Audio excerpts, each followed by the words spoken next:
मुक्ता कमरे से बाहर आई तो उसकी आंखों में आंसू थे। वह एक शब्द भी कहने की स्थिति में नहीं थी। उस कहानी ने देश के सबसे बड़े बाबा की असलियत को सबके सामने ला दी थी। पॉस्को एक्ट 2012 में हुए संशोधन के बाद रेप की परिभाषा को व्यापक कर दिया गया था। जांच करने के लिए जोधपुर वेस्ट के डीजीपी अजय लांबा ने सबसे पहले एक कोर टीम बनाई थी। इस कोर टीम में 4 मेंबर थे: एसीपी चंचल मिश्रा, एडिशनल डीएसपी सतीश चंद्र जांगीड़ और सब इंस्पेक्टर मुक्ता पारीक। आसाराम कोई नॉर्मल आदमी नहीं था। उसके पास 30,000 करोड़ की संपत्ति थी और करोड़ों की संख्या में भक्त थे। अजय लांबा भी अपनी किताब में एक जगह लिखते हैं कि एक बार आसाराम के कुछ भक्त उनसे मिलने आए थे और बोले कि आप कल्पना भी नहीं कर सकते, हम उससे भी ज्यादा पैसे हम आपको दें। लांबा ने अपनी किताब में लिखा कि यह हवा में तीर लगाने जैसा था, क्योंकि किसी को नहीं पता था कि आसाराम किस जगह है। बाबा सोफे पर कैसे बैठे हो? चलो उठो यहाँ से और नीचे जमीन पर बैठो। जिस व्यक्ति के सामने ताकतवर लोग झुकते थे वही व्यक्ति अब पुलिस की गाड़ी में था। एक एसएचओ मुक्ता पारीक और दूसरी थी एसीपी चंचल मिश्रा। अगर ये 2 पीड़िता के पक्ष में साथ में खड़ी नहीं होती तो शायद आसाराम जेल में नहीं होता। आसाराम के ऊपर जो फैसला सुनाया जाएगा वह कोर्ट में नहीं बल्कि जेल के भीतर सुनाया जाएगा। ये आसाराम बाबू ने न सिर्फ पीड़िता का भरोसा तोड़ा है बल्कि साधुओं के बारे में आम लोगों की धारणा को भी बुरी तरह से नुकसान पहुंचाया है। ईसाई कमिश्नरी के बढ़ते प्रभाव के कारण आसाराम को बिना किसी वजह से फंसाया गया था। लेकिन क्या आप अपने धर्म के लिए या धर्म का आड़ लेकर के किसी पर इतना बुरा कर सकेंगे? क्या जनता या देश की अदालतें आपको इसलिए माफ कर दे कि आपने आपके धर्म को बचाया है? एक वह व्यक्ति जिसके चरणों में लोग झुका करते थे, नेताओं से लेकर अधिकारी तक बापू कहते थे, वही आज उसका नाम सबसे विवादित मामलों में से एक हो गया है। क्या यह सच में संत था या फिर एक छलावा? देश की मीडिया ने जिस सच को लोगों से छुपाया उसी सच की गूंथी को आज हम सुलझाएंगे। आसाराम बापू, जिनका असली नाम आसुमल सिरुपलानी हरुपलानी है, यह एक आत्म उद्देश्यवादी गुरु के रूप में उभरते जिन्होंने 1970 और 80 के दशक में आश्रम स्थापित करना शुरू किया था और भारत सहित दुनिया भर के हजारों अनुयायियों का विश्वास हासिल किया था। आसाराम की सबसे बड़ी ताकत उसकी अपनी वाणी थी। वे लोगों के ऊपर बोलते नहीं थे, वे लोगों के भीतर बोलते थे। वो कहते थे कि दुख कर्मों का फल है, बीमारी पिछले जन्म का हिसाब और समाधान गुरु की शरण में आकर पूरा होगा। इन बातों को लोगों को राहत मिलती थी और क्योंकि जिम्मेदारियां खत्म हो जाती थी, असफलताएं उनकी नहीं रहती थी, दोष कर्मों का हो जाता था और समाधान उनके हाथ से निकलकर गुरु के हाथ में चले जाते थे। यह एक ऐसा मनोवैज्ञानिक आराम था, जैसे जैसे यह कवच मजबूत होता गया वैसे वैसे उनके आश्रमों का विस्तार भी योजनाबद्ध रूप से होने लगा था। गुजरात के बाद राजस्थान, मध्य प्रदेश और उत्तर प्रदेश, महाराष्ट्र और दूसरे राज्यों में भी केंद्र खुलते चले गए। हर नया आश्रम सिर्फ एक धार्मिक स्थल नहीं था, वो एक नया प्रभाव क्षेत्र था। हर आश्रम अपने आप में एक छोटी दुनिया बन गया। रहने की व्यवस्था, खाने की व्यवस्था, अनुशासन, सेवा और सत्संग और सबसे ऊपर गुरु की आज्ञा। इस ढांचे में एक स्पष्ट श्रेणी बनी। सबसे ऊपर गुरु, फिर भरोसेमंद सेवक, फिर प्रबंध और सबसे नीचे साधारण भक्त, विद्यार्थी, आश्रमवासी और आदेश ऊपर से नीचे तक आया करते थे। उनके अनुयायी उन्हें आध्यात्मिक गाइड, संत या बापू कहते थे। उनके अनुयायियों की संख्या करोड़ों तक बताई जाती थी और उनके आश्रमों की संख्या सैकड़ों थी। लेकिन लोकप्रियता के साथ ही विवाद भी बड़े पैमानों पर जुड़े। साल 2013 में एक ऐसा मामला सामने आया था जिसने उनकी दुनिया ही बदल डाली थी। एक नाबालिग लड़की द्वारा दर्ज कराई गई वह शिकायत। यह मामला बाद में अदालत तक पहुंचा। साल 2018 में उन्हें आजीवन कारावास की सजा सुनाई गई। इस पूरे मामले को समझने के लिए हमें कुछ सालों पीछे जाना पड़ेगा। बात है 20 अगस्त 2013 रात 11 बजे की, जब एक नाबालिग लड़की कमला मार्केट थाना दिल्ली में एक 0 FIR दर्ज करवाती है। वह नाबालिग लड़की कहती है कि 15 अगस्त 2013 को आसाराम बापू ने जोधपुर के मंडई गांव की कुटिया में मेरे साथ रेप किया। क्योंकि मामला जोधपुर राजस्थान का होने के कारण दिल्ली पुलिस ने जोधपुर के डीसीपी अजय लांबा को कॉल किया। अजय लांबा ने कॉल पर आसाराम का नाम सुनते ही शॉक्ड हुए और अजय लांबा जानते थे कि आसाराम बापू कौन है, उनका देश दुनिया में क्या प्रभाव है। देश के बड़े से बड़ा बिजनेसमैन हो या नेता, अफसर, सब उनके अनुयायी और उनके भक्त थे। अगले दिन लोकनायक जयप्रकाश हॉस्पिटल में मेडिकल जांच करवाई गई। क्योंकि घटना स्थल जोधपुर में आता था, इसलिए आगे की जांच का काम भी जोधपुर पुलिस का करना था। क्योंकि रेप की कथित घटना को पहले ही 5 दिन बीत चुके थे, इसलिए डीजीपी अजय लांबा ने तुरंत एसएचओ मदन बेनीवाल को आदेश दिया कि वे तुरंत जाकर कुटिया को सीज कर दे, ताकि मौजूद सबूतों के साथ कोई छेड़छाड़ी नहीं हो पाए। इस आश्रम का नाम मंडई कुटिया था, लेकिन देखने पर वह किसी आलीशान बंगले से कम नहीं था। पास के मंडई गांव से कुछ दूरी पर मौजूद खेतों में स्थित इस मंडई कुटिया को पुलिस द्वारा सीज कर दिया जाता है। अगले दिन दिल्ली पुलिस की एक टीम पीड़ित लड़की और उनके पेरेंट को लेकर के जोधपुर पहुंच चुकी थी, जहां से पीड़ित को सीधे डीसीपी अजय लांबा के कार्यालय में ले जाया जाता है। डीसीपी अजय लांबा के आदेश के बाद जोधपुर के महिला पुलिस थाने में एक फ्रेश एफआईआर दर्ज की जाती है और डीजीपी अजय लांबा ने एसीपी चंचल मिश्रा को इस केस का जांच अधिकारी नियुक्त कर दिया था।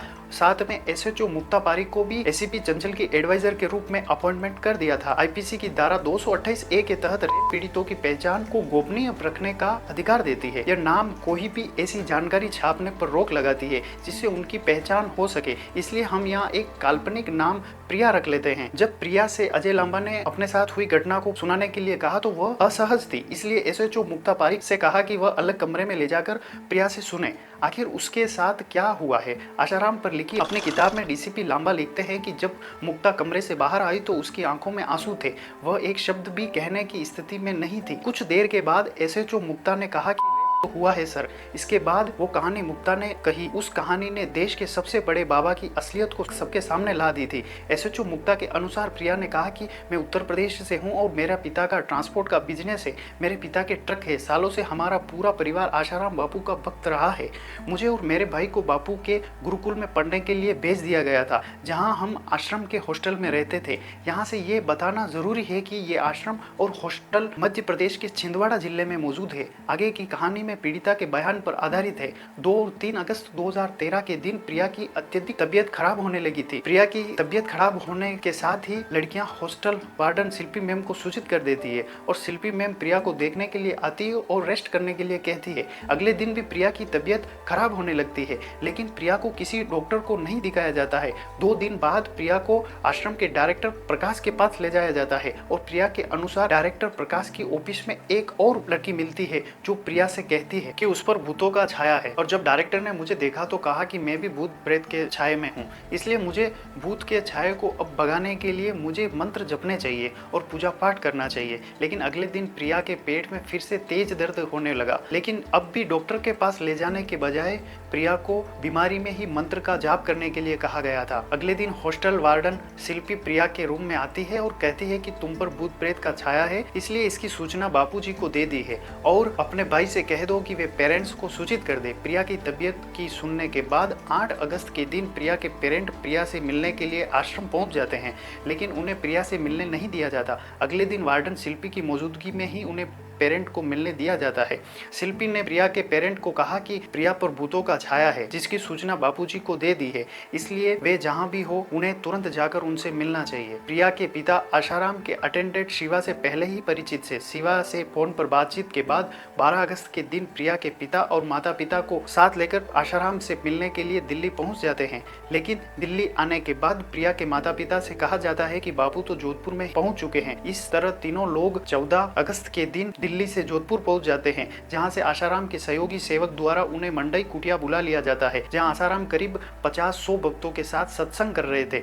सत्संग खत्म होने के बाद आशाराम ने प्रिया और उसके परिवार को मिलने के लिए बुलाया। प्रिया को देखते ही आशाराम ने कहा कि हरिओम हरिओम हरिओम, कहाँ से आए हो? जिस पर प्रिया के पिता ने कहा कि बाबूजी आपसे मिलने के लिए कहा गया है। इस पर आशाराम ने कहा कि अच्छा तुम वही लड़की हो जिस पर भूत प्रेत का छाया कर रखा है। ठीक है, आइए आपकी इस राक्षस को भी देखते हैं, इससे भी छुटकारा पा लेते हैं।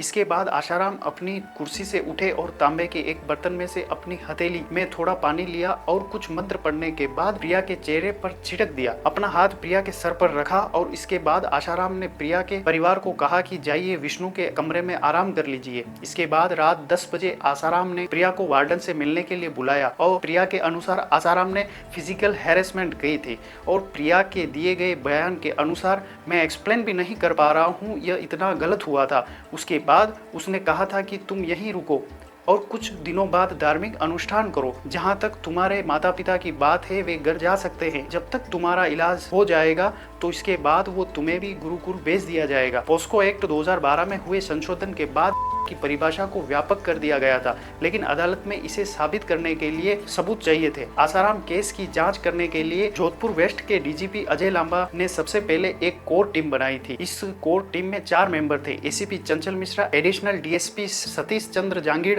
और सब इंस्पेक्टर मुक्ता Pareek. Sub inspector Madan Beniwal ACP चंचल मिश्रा को अब आसाराम मामले में ऑफिशियल इन्वेस्टिगेशन ऑफिसर नियुक्त कर कर दिया गया था। 2 सितंबर 2013 के दिन हुए पोटेंसी टेस्ट में पाया गया कि आसाराम एक्टिविटी करने में सक्षम है। इसके बाद जोधपुर पुलिस ने आसाराम को जुडिशली कस्टडी में भेज दिया गया।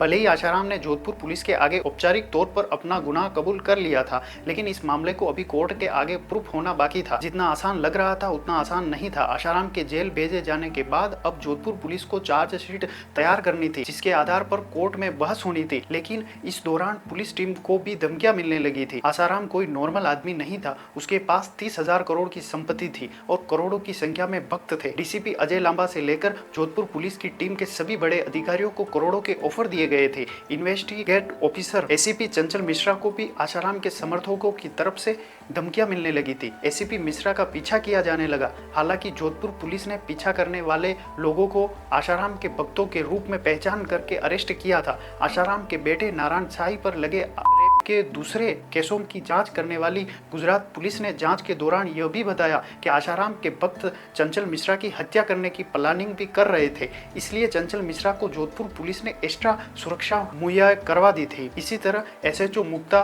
पारिक को भी धमकियां दी गई थी। उनका भी पीछा लगातार किया जा रहा था। अजय लांबा भी अपनी किताब में एक जगह लिखते हैं कि एक बार आसाराम के कुछ भक्त उनसे मिलने आए थे और बोले कि आप कल्पना भी नहीं कर सकते, हम उससे भी ज्यादा पैसे हम आपको देंगे। इससे पहले जोधपुर पुलिस सादा कपड़ों में भक्त बनकर इंदौर के आश्रम में रहने लगी। आसाराम बापू को नोटिस दिया गया था कि 29 अगस्त के दिन जोधपुर पहुंचकर केस में सहयोग करे। इसके बावजूद उनके अनुपस्थिति में जोधपुर पुलिस को इस केस में और अधिक एक्टिव होने की ओर संकेत किया था। अगले दिन डीसीपी अजय लांबा ने प्रेस कॉन्फ्रेंस की और कहा कि आसाराम किस जगह पर है वह उन्हें पता है, वह जल्द ही उन्हें गिरफ्तार करेंगे। लांबा ने अपनी किताब में लिखा कि यह हवा में तीर लगाने जैसा था, क्योंकि किसी को नहीं पता था कि आसाराम किस जगह हैं, पर उनका आइडिया कारगर साबित हुआ। इतना कहने से आसाराम इंदौर आश्रम से निकलकर भोपाल एयरपोर्ट पहुंचा। इसी बीच पुलिस ने मीडिया को खबर कर दी कि आसाराम भोपाल एयरपोर्ट पर है। इससे मीडिया का जमावड़ा लग गया था। इससे आसाराम को जाने से रोक पाए और आसाराम वापस अपने इंदौर आश्रम पहुंच गया। पुलिस रात के 10 बजे आश्रम पहुंची थी, गिरफ्तार किया। इस बीच उनके हजारों भक्तों से संघर्ष करना पड़ा था। 1 सितंबर 2013 सुबह के करीब 11 बजे देश भर की निगाहें जोधपुर पर टिकी थी। हवाई अड्डे पर मीडिया और लोगों का जमावड़ा था। पुलिस का एक बड़ा आमला चौकसी में तैनात था। थोड़ी देर में दिल्ली से आई फ्लाइट हवाई अड्डे पर उतरी। इस फ्लाइट में नाबालिग लड़की से रेप और अभियुक्त और अपने को आध्यात्मिक गुरु कहने वाले आसाराम थे। जोधपुर पुलिस की स्पेशल टीम इंदौर से उन्हें गिरफ्तार करके लाई थी। राज्य के मुख्यमंत्री अशोक गहलोत भी जोधपुर आ रहे थे, इसलिए शहर में खासी पुलिस व्यवस्थाएं थी। हवाई अड्डे से आसाराम को आरएससी परिसर में पूछताछ के लिए ले जाया गया था। आसाराम को एहसास भी नहीं था कि पुलिस की तफ्तीश कैसी होती है। शाम के 5 बज रहे थे। जोधपुर ईस्ट के डीजीपी रूम में मौजूद थे। पश्चिमी राजस्थान के तेज तर्राट सब इंस्पेक्टर अमित सिंहाग ने आसाराम से मुताबित होकर कहा कि बाबा सोफे पर कैसे बैठे हो, चलो उठो यहाँ से और नीचे जमीन पर बैठो। पूछताछ की शुरुआत में ही अभियुक्त को एहसास हो गया था कि यहाँ कोई रियायत मिलने की उम्मीद नहीं है। यह वो दृश्य था जिसने देश को चौंका दिया। जिस व्यक्ति के सामने ताकतवर लोग झुकते थे, वही व्यक्ति अब पुलिस की गाड़ी में था। वह सिर्फ एक गिरफ्तारी नहीं थी, एक पूरी छवि का सार्वजनिक टूटना था। गिरफ्तारी के बाद चुनौती बढ़ गई। यह सिर्फ आरोपी को हिरासत में लेने की बात नहीं थी, यह जांच को सुरक्षित रखने की बात थी। समर्थकों की भीड़, संभावित हिंसा और लगातार दबाव, इसलिए यह फैसले सीमित जानकारी के साथ दिए गए। हर कदम व्यर्थ गया। जोधपुर पहुंचते ही मेडिकल परीक्षण हुआ, कानूनी औपचारिकताएं पूरी की गई। बचाव पक्ष ने यह तर्क दिया कि आरोपी उम्र और बीमारी के चलते सक्षम नहीं है। आपको जानकर हैरानी होगी कि आसाराम की तरफ से तर्क आया कि वह इम्पोर्टेंट है। खुद को इम्पोर्टेंट बताने जैसी दलीलें सामने आई थी, लेकिन जांच और मेडिकल टेस्ट में ये दावे टिक नहीं पाए थे। दिसंबर 2013 में राजस्थान में सरकार बदल गई। कांग्रेस के बाद भाजपा की सरकार सत्ता में आ चुकी थी, जिसके नेता सामान्यतः आसाराम के सत्संग में जाया करते थे। राजस्थान में भाजपा सरकार को आए 1 महीना नहीं बीता था कि जनवरी 2024 के दिन भाजपा सरकार ने डीसीपी अजय लांबा को जोधपुर से ट्रांसफर करके उदयपुर भेज दिया था, जहां उन्हें डीसीपी की जगह एसपी बनाया गया था। आसाराम केस से जुड़े लगभग सभी अधिकारी इधर उधर जिलों में ट्रांसफर कर दिए गए थे। इससे आसाराम केस में बड़ा नुकसान हुआ, लेकिन एक चीज अभी भी बची हुई थी। वह यह थी कि अभी भी एसएचओ मुक्ता पारिक जोधपुर में ही थी। उनका ट्रांसफर नहीं हुआ था। इस बीच अन्य पीड़िताओं ने भी आशाराम की शिकायत दर्ज करने के लिए जोधपुर पुलिस से संपर्क किया था। यह सब इतना आसान नहीं था। 2024 में इम्पोर्टेंट विटनेस अमृत प्रजापति की सूरत में गोली मारकर हत्या कर दी गई थी। अमृत प्रजापति ने मीडिया में बाइट दी थी कि आशाराम जोधपुर जैसे अन्य मामलों में भी शामिल है, वह खुद इसके गवाह है और सालों से देख रहे हैं। यही कारण है कि साल 2012 में उन्होंने आशाराम का आश्रम छोड़ दिया था और गवाह अमृत प्रजापति की हत्या में इस केस से जुड़े पुलिस अधिकारियों से लेकर पीड़िता के परिवारों और वकीलों सबको डरा दिया था। आशाराम समर्थकों द्वारा 2 अन्य गवाहों को भी मारने की कोशिश की गई थी। जब गवाह राहुल सचान कोर्ट से निकले, उन पर भी हमला किया गया था। हमले में उनकी जान बच गई, लेकिन नवंबर 2015 से राहुल सचान अचानक से गायब हो गए थे। उसके बाद से ही अब तक उसकी कोई खबर नहीं है। एक दूसरे गवाह महेंद्र चावला को भी पानीपत में गोली मार दी गई थी। हालांकि इस हमले में उनकी जान बच गई थी। उन्होंने कोर्ट के आगे गवाही दी थी। तीसरे गवाह कृपाल सिंह ठाकुर पर भी जुलाई 2015 में गोलियों से हमला हुआ था। हमले में कृपाल सिंह की जान चली गई थी। हालांकि इस वक्त कृपाल सिंह का बयान कोर्ट में दर्ज हो चुका था। 3 हत्याएं हुई थी। इन 3 हत्याओं और हमलों ने पीड़िता के पक्ष में खड़े गवाहों को यह संकेत दे दिया था कि या तो गवाही से पहले ही मार दिए जाओगे, या अगर गवाही दे भी दी तो उसके बाद मार दिए जाओगे। इससे अंदाजा लगाया जा सकता है कि आशाराम को जेल भेजना और सजा दिलाना कितना कठिन काम हो रहा था और जोधपुर पुलिस किस जोखिम भरे कार्य को लगातार कर रही थी। इस केस के वक्त कमिश्नर ऑफ पुलिस रहे बीजू जॉर्ज ने राजस्थान पुलिस के चीफ यानी डीजीपी से मुलाकात की, जांच के बदलते हुए तरीके से अवगत कराया था। डीजीपी के हस्तक्षेप के बाद अब ओपन चार्जशीट को अब क्लोज्ड चार्जशीट में बदल दिया गया था। अब कोर्ट में हर दिन आशाराम के मामले पर बहस होने लगी। पीड़िता प्रिया की तरफ से वकील इसी सोलंकी और वकील प्रमोद वर्मा खड़े थे। बिना फीस के ही इस केस में अपनी लीगल हेल्प दे रहे थे। भले आशाराम के केस की हर दिन सुनवाई हो रही थी। 4 साल बीत जाने के बीच पीड़ित परिवार भी मानसिक रूप से थक चुका था। एक तो उनका विश्वास टूटा, उनकी बेटी के साथ इतना बुरा अनुभव हुआ, ऊपर से कोर्ट में लगने वाले सामान्य खर्च ने भी उनको आर्थिक रूप से भारी नुकसान पहुंचाया था। कोर्ट केस में उलझने के कारण पीड़िता के पिता ने ट्रांसपोर्ट का बिजनेस भी ठप हो गया था। लेकिन 2 ऐसी अफसर थी जो इस मामले में एक स्तंभ की तरह खड़ी थी। वह थी एक एसएचओ मुक्ता पारिक और दूसरी थी एसीपी चंचल मिश्रा। अगर ये 2 पीड़िता के पक्ष में साथ में खड़ी नहीं होती तो शायद आशाराम जेल में नहीं होता। दूसरी तरफ आशाराम के लिए वकीलों की फौज खड़ी कर दी गई थी। देश के सबसे टॉप वकील सबसे पहले कस्टडी के वक्त आशाराम की तरफ से वकील के मेनन खड़े थे। इसके अलावा देश के सबसे चर्चित वकील राम जेठमलानी आशाराम की तरफ से जमानत याचिका के लिए कोर्ट में खड़े हुए थे। इसके अलावा जब राजू रामचंद्रन, सलमान खुर्शीद, ओंकार लाल लखावत को भी आशाराम ने अपनी तरफ से कोर्ट में खड़ा किया था और एक पेशी के दौरान सुब्रमण्यम स्वामी भी इनकी तरफ से खड़े थे। आशाराम के ऊपर जो फैसला सुनाया जाएगा वह कोर्ट में नहीं बल्कि जेल के भीतर सुनाया जाएगा। यह राजस्थान हाईकोर्ट ने इस फैसले में किसी भी तरह की हिंसा की संभावना को खत्म कर दिया था। शहर के होटल मैनेजरों को निर्देश दे दिया गया था कि आशाराम के समर्थकों को होटल ना दे। सिटी यूनियन को लेकर टैक्सी यूनियन के साथ मीटिंग करके निर्देश दे दिए गए थे कि आशाराम के समर्थक दिखे तो जोधपुर पुलिस को सूचित करे। जोधपुर पुलिस की यह तैयारी जजमेंट वाले दिन काम आई। आशाराम का एक भी समर्थक न कोर्ट के बाहर दिखा, न जेल परिषद के बाहर दिखा। अंततः 25 अप्रैल 2018 का दिन आ चुका था, यानी फैसले का दिन आ चुका था। पूरे देश की मीडिया एक दिन पहले ही आशाराम की खबरें दिखाने लगी थी। स्पेशल जज यानी मधुसुमन शर्मा को जेल के भीतर लाया जाता है और जेल के भीतर के कोर्ट रूम में सभी लोगों को बाहर निकाल दिया जाता है और 453 पेजेस के जजमेंट को सुनाने का वक्त अब आ चुका था। आशाराम के भक्तों को अपने बाबा की बेगुनाही की आस थी। पीड़ित की तरफ से लड़ रहे वकीलों और पुलिस वालों को पीड़िता और उसके परिवार की उस न्याय का इंतजार था। अंत में फैसला आया। अंतिम फैसले में जज ने साफ कहा कि आशाराम बाबू ने न सिर्फ पीड़िता का भरोसा तोड़ा है बल्कि साधुओं के बारे में आम लोगों की धारणा को भी बुरी तरह से नुकसान पहुंचाया है। उसकी वजह से समाज में संतों की साख पर गहरा चोट लगी है। कोर्ट ने यह टिप्पणी फैसले के दौरान करते हुए आशाराम को उम्र कैद यानी अंतिम सांस तक जेल में रहने की सजा सुनाई थी। बहुत से लोगों का यह भी कहना है और लोगों की अपनी एक विचार है कि ईसाई कमिश्नरी के बढ़ते प्रभाव के कारण आशाराम को बिना किसी वजह से फंसाया गया था। लेकिन क्या आप अपने धर्म के लिए या धर्म का आड़ लेकर के किसी पर इतना बुरा कर सकेंगे? क्या जनता या देश की अदालतें आपको इसलिए माफ कर दे कि आपने आपके धर्म को बचाया है? मैं यह सवाल आपके ऊपर छोड़ के जा रहा हूं। आप कमेंट में आपका उत्तर लिखिएगा कि क्या किसी धर्म का आड़ लेकर के उस व्यक्ति को देश की अदालत ये परमिशन दे सकती है कि आप कितना भी बुरा कार्य कर सकते हैं।